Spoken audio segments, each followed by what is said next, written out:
Alright guys, what is up? Welcome to today's video. So today I'm going to be doing a voiceover on our chest and back day. So basically it's going to be chest and back is our hypertrophy focus day.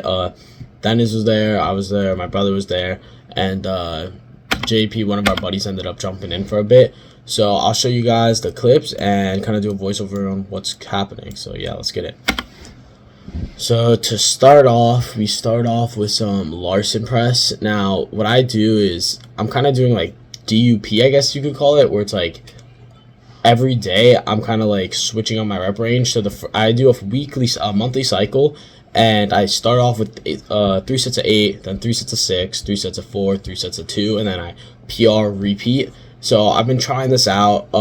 So this was my first week of my training cycle. So I did 3 sets of 8, and so I'm just mirroring that on Larson press with a percentage of my lifts. So this is my brother. He's been bulking really hard. He's trying to hit 315 bench at 14 years old. This is him doing 255 for, I believe he got 3, failed the 4th one on this. There's a little bit of an old video. He actually managed to get 4 like last week, I think. So yeah, his form is a bit sketch, but nonetheless, he could end up hitting 315 at 14. We're gonna be filming for that one. Hopefully, he'll be able to hit it. And yeah, it's gonna be a crazy video. So next, after the Larson press, we do 3 sets of 8 for this week. I went over to lat pull down. Now for lat pull down, I simply do 3 sets of 8 to 12 reps. And what I do is I find a weight that I can do for a minimum of 8 reps, and I stretch at the top, I contract at the bottom, and I'll do that weight for 3 sets of 8, and I'll keep going with that weight until I can do it for 3 sets of 12.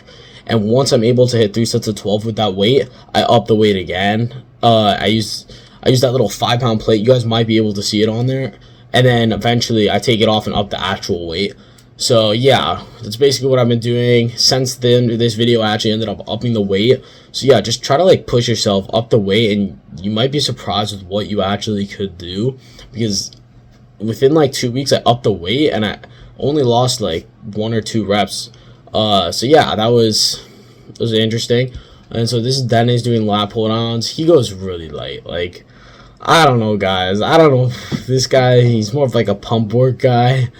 People have different training styles. Different things work for different people. For me, it's more track the progression and try to add weight over time. Stick in the 8 to 12 rep range. Don't ego lift it. But feel your muscle working. But you also got to get stronger. You're not just gonna mind muscle connection your way to a huge demon back by doing 100-pound lat pull downs. It's just not gonna happen. So yeah, basically, this is Dennis doing lat pull downs. Now this is my brother. Now my brother, he's going, in my opinion, might be a little bit too much swing here on this lat pull down, but he's in the background looking at me. It's like, it just depends. If you can feel your back moving and feel your back actually contracting the muscles with this much swing, it's fine. It's not gonna kill you. Just don't let it get out of hand. Control that swing and don't let it go crazy. Because I remember last year I really wanted to hit progressive overload like every time, and I just kept swinging more and more and more.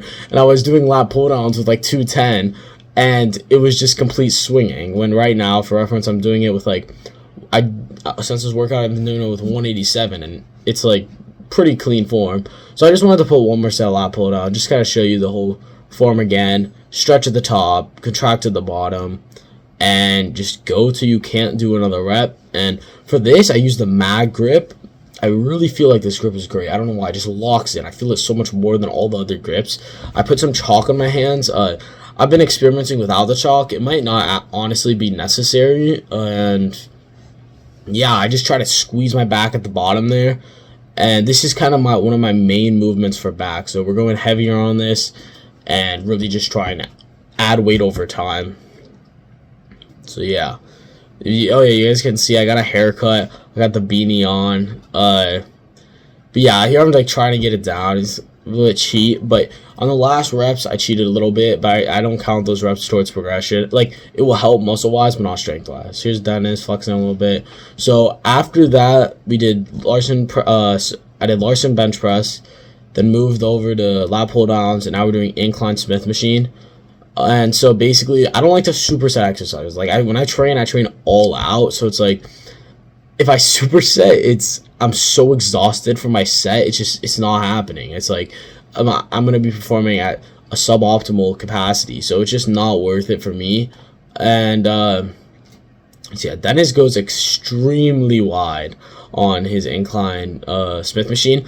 I like to go a bit more narrow. I'll see what grip I'm using on this. I narrowed my grip even more, actually. I switched my bench grip as well. I used to go on the rings with my pinky. Now I actually just do the thumb on the knurling and over, so it's pretty narrow. I just feel like it looks a bit more badass. It's a little bit more the tries, and honestly, I want to prioritize my tries over my chest right now, just because like I'm honestly pretty happy with my chest. I just want bigger arms. So yeah, I use Dennis. Dennis uses leg drive while on the incline Smith. Something that personally I wouldn't do, just because if you're squatting, you're benching, and deadlifting, your CNS and your legs are already just exhausted. So it's like I just don't feel you should be using leg drive on an isolation lift like this. So for me, I kind of plant my feet, but I don't actually push through them. At least not much at all. So yeah, this is that. I'm doing for this again. I do 8 to 12 reps. Yeah, this was with my new grip, so this is a bit closer than I used to do. 8 to 12 reps, and once I do a weight for 3 sets of 12, I up the weight again. Try to do as many as I can until I get that weight for 3 sets of 12, and up the weight again. It's a continual process. So yeah, that's basically that. Now for this, I just do a touch and go. Like I don't pause. If you notice on the Smith, I pause because I'm training more for strength. I mean, not on the Smith, on the Larson press and bench press, I pause because I'm training more for strength. On this Smith machine, I'm training more for hypertrophy. So I'm kind of just like tapping it to keep constant tension on the muscle. It's a bit more fun as well. And so I was like, why not? I thought it was a bit better. So here's my brother repping that out. Normally he goes actually heavier. Yeah, Dennis and JP in the back. So normally my brother actually goes heavier on the incline Smith. It's just today he's been experimenting with like some different lifts for bench press, trying to explode his bench. He's been doing like in the rack, just pushing against the safety bars and stuff like that. So he didn't have much time. He came over here and pumped out some sets of incline Smith at a little bit of a lighter weight than he normally would. But yeah, we got then his shoulders were looking pretty big. Dude spams lateral raises like crazy, man. Yeah, so you can see he's using a bit of leg drive. It's like it's not bad if you need it, but I don't know. For me, it's just I prefer no leg drive, keep it clean. These cable rows. Now, this is the one exercise where I'm debating switching it out for something else. I'm debating switching this out for like a Smith machine barbell row, a regular barbell row of some sort or something. But basically, on my chest back day, I want a row that will work my lower back a bit while also working just like the rest of my back. So I don't know, you can see here I'm really going for that stretch at the bottom, contract at the top. I don't know, like this grip's alright, but it's hard to tell. Like I'm honestly not sure. This is the one exercise where it's like I actually would like some feedback, trying to figure out what could be a possibly better rowing option. But yeah, so again, the mag grip, I really like the mag grips. I think they're just like, there's something about them that like locks you in. But yeah, that was that. You see my notebook with the tracking the progress and everything. Definitely, that's one of the key things, guys. You got to be tracking your progress. If you expect to make gains, you're not going to do it without tracking the progress. That's something that I really try to like preach. Because how do you know if you're getting better? It's really hard to like remember everything. At least I know I can't do it. If you can, good for you, but I can't be doing that. So got too many other things to remember. So yeah, basically here's my brother repping out his 187. Like as you can see here, he's kind of like just back extension in it. And honestly, it's kind of alright because he doesn't deadlift or squat, so his spinal erectors don't get much work. So for him, just kind of like back extensioning this row isn't like bad. It's working his spinal erectors a lot. But for me, because I do squat and deadlift, I kind of want to do more of a pulling and work like the lats a bit more. But yeah, so after that, we go to the chest flies. This has been one of the best exercises. Like I just completely feel my chest tearing. I literally can feel the muscle fibers tearing when I do this. What I've added that has really helped reduce stress like from my joints and ligaments and really just increase my muscle gain is I added a 1 second pause at the bottom, 1 second pause on the contraction. So I'm not sure when this video was filmed. It might be a bit old, so I'm not sure if it has me doing the 1 second pause in there and the 1 second contraction. But I'll tell you guys, on your more hypertrophy focused lifts, if you're really just trying to go pure hypertrophy, it's like just add that little one count. Maybe it's not a second, but like a 1 count pause to stretch and add the contraction. For me, it allowed me to reduce the load and reduce the overall stress on like my joints and ligaments and just increase my muscle gain, mind muscle connection, and all that good stuff. So you guys can see here, I kind of like set up to put my back kind of like forward a bit so I could get a full stretch with my arms, just completely stretching the muscle fibers and contracting in the center. So yeah, you want to have some sort of chest fly in your routine. For me, I've just always felt the cables are better, and these cables just work straight to the center. You could do like the higher cables where you go down or the lower cables where you go up.